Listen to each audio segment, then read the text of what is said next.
Without further ado, the speaker today, Rick Bartel, who I've known for a long time. Our daughters went to school together here, and we're starting in first grade, I think. The kids graduated from here and had gone on to bigger and better things in schools and so forth.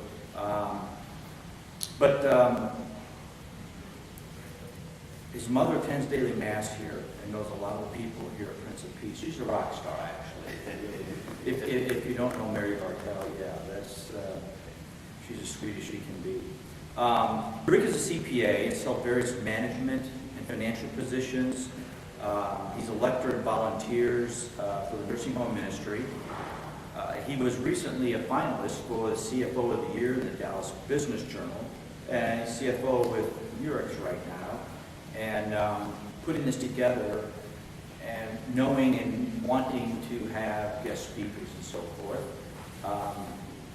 Rick is certainly someone that was on the list I wanted him to speak for. So without further ado, I'll introduce Rick Bartel.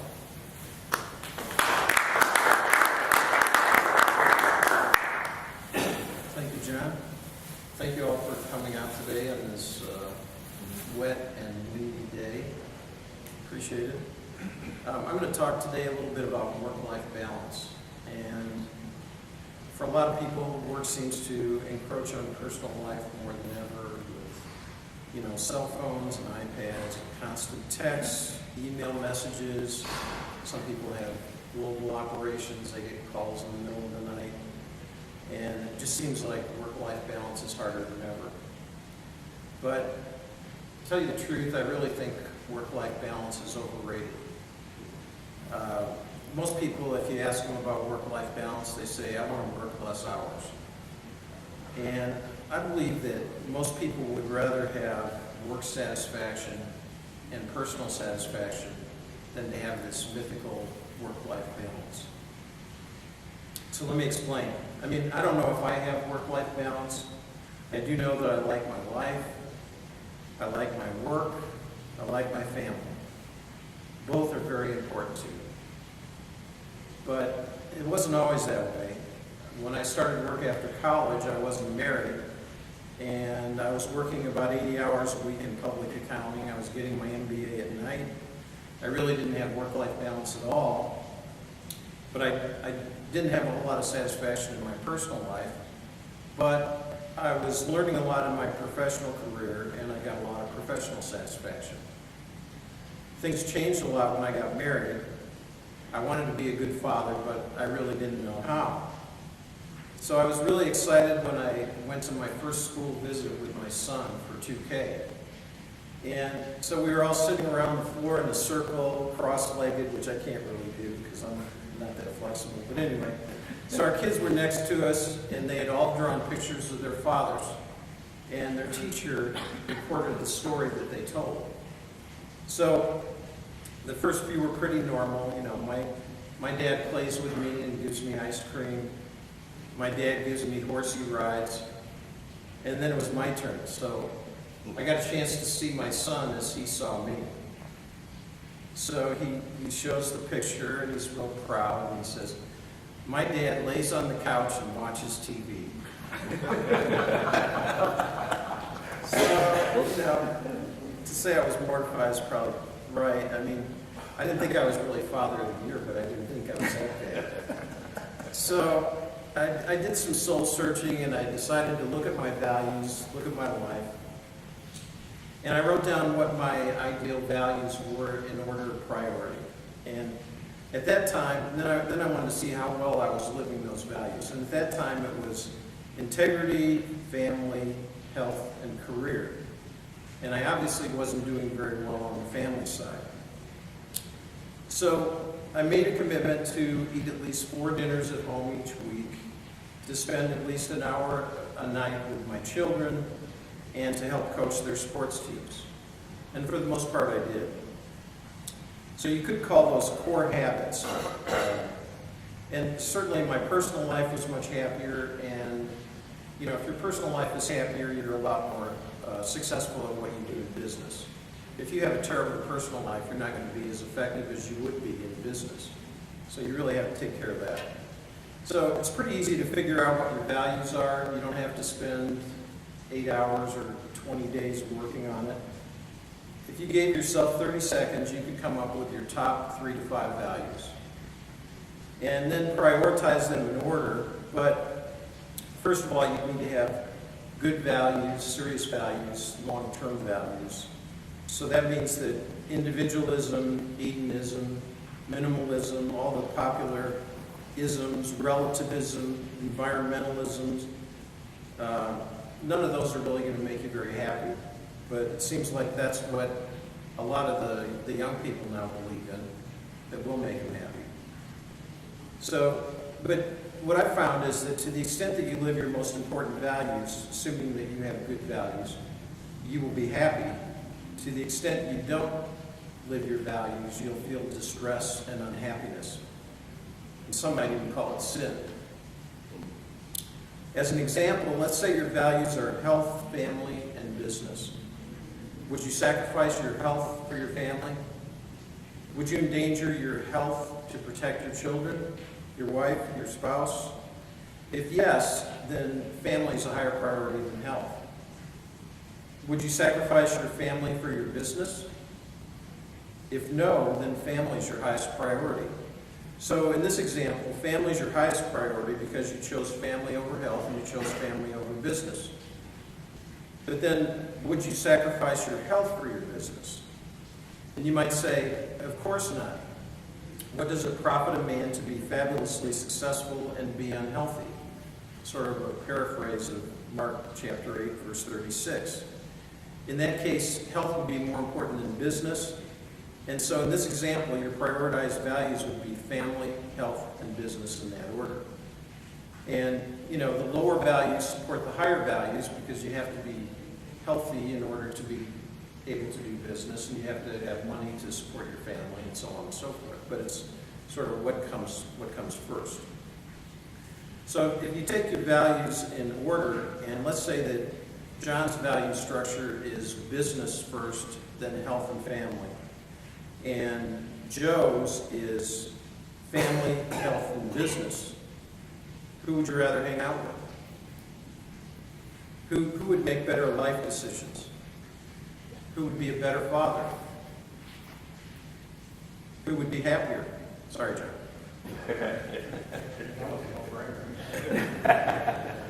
But the integrity, family, health, career, value hierarchy served me pretty well until about 15 years ago.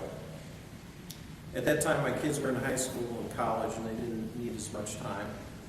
Our social life up to that point had been mostly with parents of our kids, and I'd also left a job that I loved in a company that I'd worked at for 15 years. So I definitely lacked work-life balance because I wasn't working, and we were on our way to being empty nesters, but something was missing, and I wasn't really very satisfied in my personal life either. So I had wrestled with what value to put first. Should it be integrity or faith, integrity or God? And for a long time I went with integrity, which can mean honesty or truth or living up to your other values.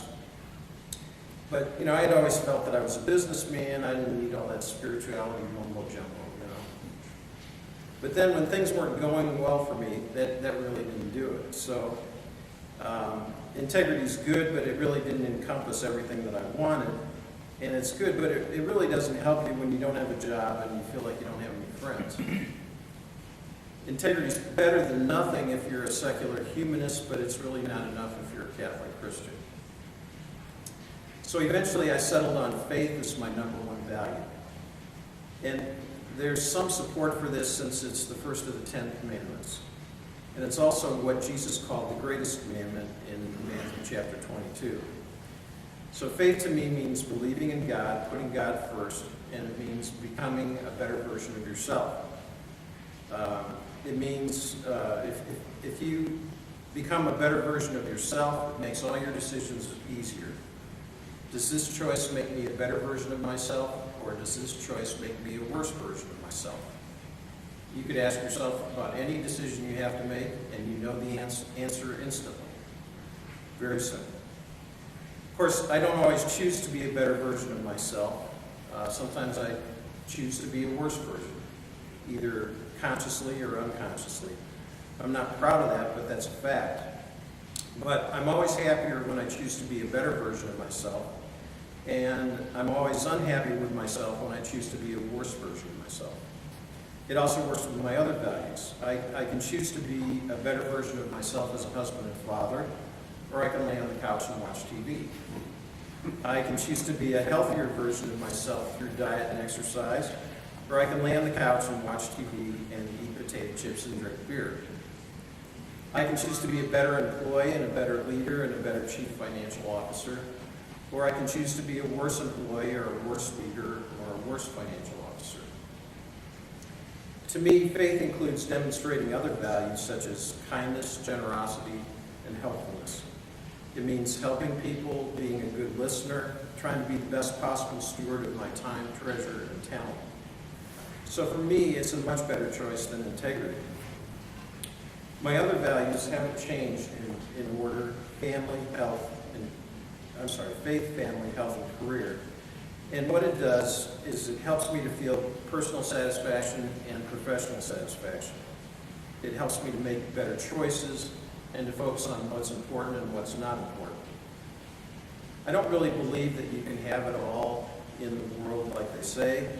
Sometimes you're fortunate and you can choose between good, better, and best. But then there's other times where you have to choose between bad, worse, and worst. And that's where having a prioritized value framework really helps.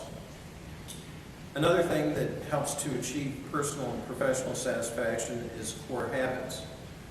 So before my 2K encounter with my son, my core habit was to lay on the couch and watch TV. And after, my core habits were to eat at least 4 dinners at home each week, teach my children to read, and help coach their sports teams. What are your core habits? What do you do every day that if you do them, you're pretty much guaranteed to have a good day? Even when everything seems to go wrong, you sit back and look at it, you still had a good day. I can tell you what my core habits are now, and they change from time to time, especially on the stage of life. You have to sort of experiment, see what works, what goes with your schedule, what improves your life. My first core habit is exercise. So every day, first thing when I get up, I go for a walk. Sometimes it's 15 minutes, sometimes it's an hour. I'm encouraged to do this by Max, my 102-pound yellow lab. And I can tell you that, from this morning, there's nothing like the smell of wet dog in the morning. And the other thing is that, it helps my spiritual values because, picking up after a dog and pouring down rain really teaches you humility. But it also helps to have an accountability partner, and I usually listen to motivational or spiritual CDs when walking. So like with all the core habits, I think to a certain extent, to the extent that you can use them to satisfy your physical, emotional, spiritual, mental needs, that's something that will help you to have a better day. Second core habit is to read for at least 15 minutes. I always read the Gospels. I read other stuff too. This morning I read the story about the Pharisee and the tax collector at church. And I thought, sometimes I'm the Pharisee, sometimes I'm the tax collector. But I should probably be, I know how I should act. My third core habit is to spend at least 15 minutes thinking, praying, and writing in a journal. So I use a form of Matthew Kelly's prayer process, which is really a form of Ignatius of Loyola's Examen. So the 6 steps are first, gratitude. Be thankful for all kinds of things, the people here, the rain, family, health, whatever. The second one is awareness, where you look back over what happened in the last 24 hours, and you look ahead on the next 24 hours, and you say, okay, where was I the best version of myself, and where was I the worst version of myself? And then the third one is the significant moments, where you identify something that you experienced in the last 24 hours and ask what God's trying to tell you because of that. So usually that's something out of the awareness where you can see, maybe God's trying to tell me something by what happened, either good or bad. The fourth is peace, which is really forgiveness. You ask God to forgive you, forgive others. Usually forgiving yourself is the hardest thing, at least it is for me. 5 is freedom, where you ask God how He's inviting you to change your life so that you can experience the freedom to be the best version of yourself. And 6 is others. Like my mother always says, you pray for those that you promise to pray for, which doesn't always happen. So the other thing that I do that isn't part of the prayer process is I like to write down my 10 goals every day. That helps to keep me focused on what I'm trying to accomplish. Then after dinner, I have my 4th core habit, which is another walk with Max. Otherwise, he just goes crazy. And my 5th core habit is before I go to bed, I want to review my day, look at my next day, and pray. So those are my 5 core habits. If I don't do them, my day suffers. If I do them, even if something goes wrong, sometimes I look back and I say, that day really sucked, but it was really a good day anyway. which is pretty amazing when you think about it. Your core habits are probably different. Like my mom's core habits are picking on her. She likes to go to daily mass. She likes to say hello to my dad in the columbarium. And she likes to try and make everybody's day better through kindness. Some people like to meditate. Maybe you like to listen to music. Maybe it's a cup of coffee with your spouse. For many people, the best core habit, if you really want to improve your personal and professional satisfaction, is to substitute an extra hour of sleep each day for that extra hour of TV that you don't need. So I was originally scheduled to give this talk a month ago, and I told John Rovi that I had a lot going on, and John generously asked if I wanted to delay my talk. So we delayed it until now. And in the last month, I was traveling a lot, and I was busy for 2 consecutive weekends where usually I recharge my batteries. It seemed like every week I would have a whole bunch of late night meetings, and then the next morning I'd have early morning meetings. So I had a lot of stuff going on professionally and a lot of stuff going on personally. My life was definitely out of balance, and I started to question whether I should even give this talk. It's sort of like the Pharisee and the tax collector, I guess. So anyway, I went back and I looked at my prioritized values again, and I evaluated every meeting that I had and every commitment in light of what I thought was really important based on what my values were. And so I canceled a number of meetings. I set my alarm clock for an hour later. I cut back on my reading time, but I still read the Gospels. And my balance and satisfaction on both personal and professional side improved tremendously.